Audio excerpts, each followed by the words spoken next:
अस्सलाम वालेकुम। ये वीडियो मैं इसलिए बना रही हूँ क्योंकि पिछले कुछ दिनों से इज़राइल और फ़लस्तीन में जो चल रहा है तो उससे रिलेटेड मैं वीडियोस देख रही हूँ और हमारे स्कॉलर्स जो है वो उस पर क्या कहते हैं उनके भी वीडियोस देख रही हूँ। तो कुछ स्कॉलर्स हैं जो उनको सपोर्ट करते हैं, लेकिन कुछ ऐसे भी स्कॉलर हैं जो उनके ख़िलाफ़ बोलते हैं। तो इंशाल्लाह देखते हैं जो उनके ख़िलाफ़ बोल रहे हैं वो कौन है और उनकी अंडरस्टैंडिंग क्या है। तो जो ख़िलाफ़ बोल रहे हैं उनमें मेजॉरिटी ग्रुप है मदकली ग्रुप। तो सबसे पहले देखते हैं कि मदकली ग्रुप है क्या। तो एक सऊदी के प्रोफेसर है जिनका नाम रब्बी अल मदकली है, जो 1933 में सऊदी में बॉर्न हुए और अभी उनकी एज 90 ईयर्स है।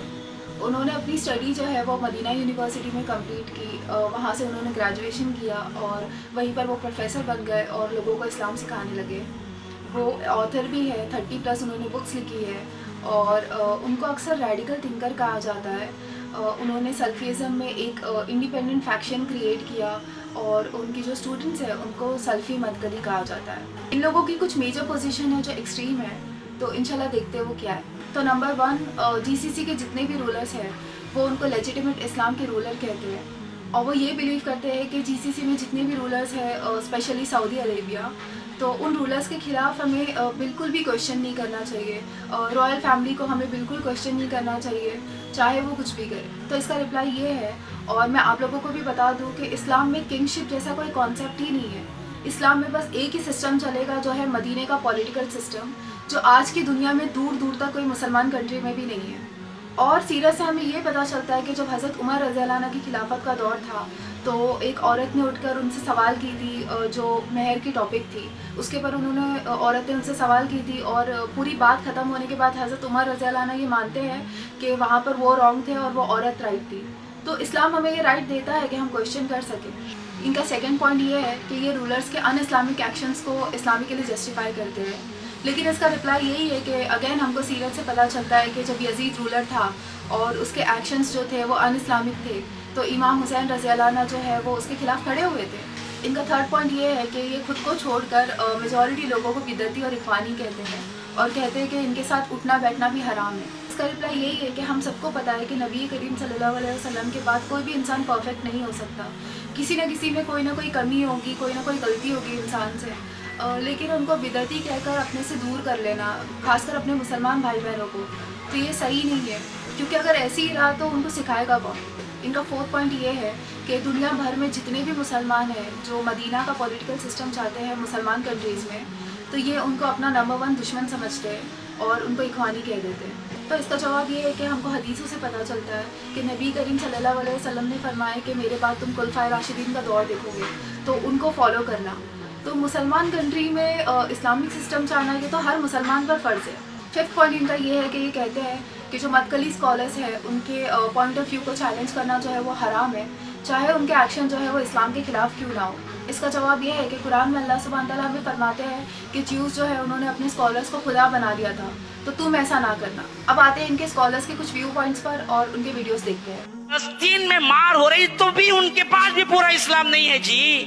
यहाँ पर इन्होंने कहा कि पूरा इस्लाम नहीं है, तो पूरा इस्लाम नहीं है मतलब क्या आप लिख कर दे सकते हो कि आपके पास पूरा इस्लाम है, या दुनिया का कोई भी मुसलमान ये लिख कर दे सकता है कि उसके पास पूरा इस्लाम है? ये तो हरम के इमाम भी नहीं लिख कर दे सकते कि किसके पास पूरा इस्लाम है और किसके पास नहीं है। और ये सारी तो गैप की बातें हैं, और हम लोग दिन में 17 बार पढ़ते हैं कि मालिक यौमिद्दीन, आखिरत का मालिक जो है वो अल्लाह सुब्हान तआला है।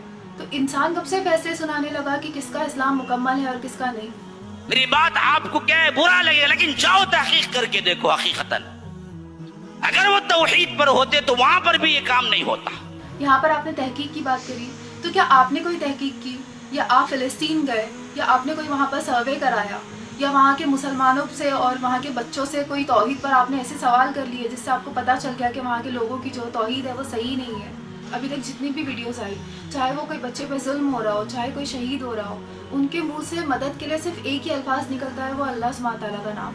और वैसे तो मक्का में हज़रत बिलाल रज़ियल्लाहु अन्हु पर भी बहुत ज़्यादा जुल्म हुए, हज़रत अम्मार बिन यासिर पर भी बहुत ज़्यादा जुल्म हुए, तो क्या उनकी तौहीद मुकम्मल नहीं थी या उनका इस्लाम मुकम्मल नहीं था? अल्लाह सुब्हान तआला कुरान में बोलता है कि produce your proof if you are truthful. तो अब आप पर फ़र्ज़ है कि आप ये साबित करो कि वहाँ के लोगों की जो तौहीद है वो सही नहीं है। हस्बी अल्लाह व निअमल वकील, हस्बी अल्लाह व निअमल वकील। अल्लाह खलकना व अल्लाह बिखुद्दा व अल्लाह यफअल फौककुम इन्ना लिल्लाहि व इन्ना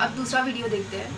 हम यहाँ बैठ के सवाल करते हैं, लोग कहते हैं अरे वो लोग कुछ करते क्यों नहीं। अब इसी को अगर मैं यूं कहूं कि आप और हम हिंदुस्तान में रहते हैं, हिंदुस्तान के बाहर के बहुत सारे लोगों ने यह सवाल किया कि हिंदुस्तान में मुसलमानों की एक मस्जिद को तोड़ दिया गया, उसके खिलाफ सबूत और शवाहिद के बरखिलाफ फैसला कोर्ट से, सुप्रीम कोर्ट से करवा लिया गया, तो हिंदुस्तानी मुसलमानों ने कुछ किया क्यों नहीं, हिंदुस्तानी लीडरों ने कुछ किया कि नहीं, क्यों नहीं। क्या जवाब है आपके और हमारे पास। अब फिलिस्तीन में जो कुछ हो रहा है तो दुनिया भर के मुसलमान जो है वो क्वेश्चन कर रहे हैं सऊदी को कि सऊदी चुप कैसे बैठा है। तो मौलाना साहब का इस पर ये कहना है कि इंडिया में भी तो मस्जिद तोड़ी गई, तो इंडिया के भी मुसलमान चुप बैठे थे, तो सऊदी से क्यों क्वेश्चन किया जा रहा है। अब आप देखिए कि इंडिया में और सऊदी में कितना ज़्यादा फ़र्क है। इंडिया जो है वो मुसलमान कंट्री नहीं है, लेकिन सऊदी तो खुद क्लेम करते हैं कि वो लोग इस्लामिक हुकूमत है, और ये लोग तो खुद क्लेम करते हैं कि ये the custodians of 2 holy mosque है। तो लोग जब इतना बड़ा क्लेम कर रहे हैं तो ऑब्वियसली दुनिया भर के जो मुसलमान हैं उनको क्वेश्चन करेंगे ही।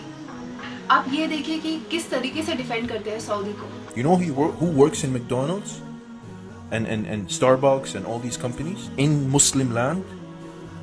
These minimum wage Muslims who are barely trying to make it in life. Why do all these people have to boycott? What did they do? You're gonna hire these people? You're gonna compensate them? You're gonna hire them in your big multi-millionaire company? इनकी ये video है जो बहुत long है, मैं link दे दूँगी, आप लोग बाद में आराम से देख सकते हैं इंशाल्लाह। लेकिन ये वीडियो में उन्होंने एक बात कही कि इजरायली प्रोडक्ट्स जो है उनको बॉयकॉट करने से कुछ भी नहीं होगा, ये सब वेस्ट है, उल्टा मुसलमानों को ही नुकसान होगा।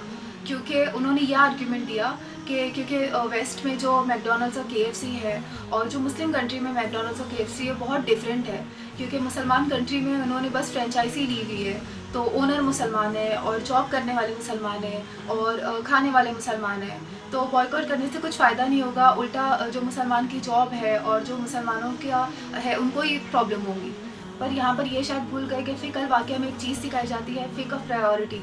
फॉर एग्ज़ाम्पल अगर मेरी जान जा रही है तो मैं ये नहीं देखूँगी कि मेरी जेब खाली है या जेब भरी हुई है, मैं पहले मेरी जान बचाऊँगी। तो इस्लामिक फ़िक्र के हिसाब से ये अंडरस्टैंडिंग टोटली रॉन्ग है।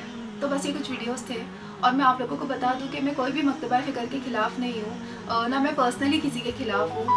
इनकी जो भी अच्छी बातें हैं वो आप लोग ले लो, लेकिन बस तकलीफ़ ये सोच कर होती है कि जो फैक्ट्स है उन्होंने ट्विस्ट करके बताया है यहाँ पर इन्होंने। और जैसे एक हदीस है जिसमें नबी करीम सल्लल्लाहु अलैहि वसल्लम फरमाते हैं कि हमारी जो उम्मत है वो एक बॉडी है। तो मैं बस ये बोलूँगी कि फ़लस्तीन के लिए हमसे जो हो सके हम लोग को करना चाहिए, चाहे वो बॉयकॉट करना हो, चाहे वो डोनेशन देना हो, या फिर चाहे उनके हक़ में आवाज़ क्यों ना उठाना हो, जो हमसे हो सकता है वो हमको करना चाहिए। और बस मैं दुआ करूँगी अल्लाह सुब्हानहू व तआला से कि फ़लस्तीन के मामला जो है वो जल्द से जल्द हल करे। बस जज़ाकल्लाह खैर। अल्लाह।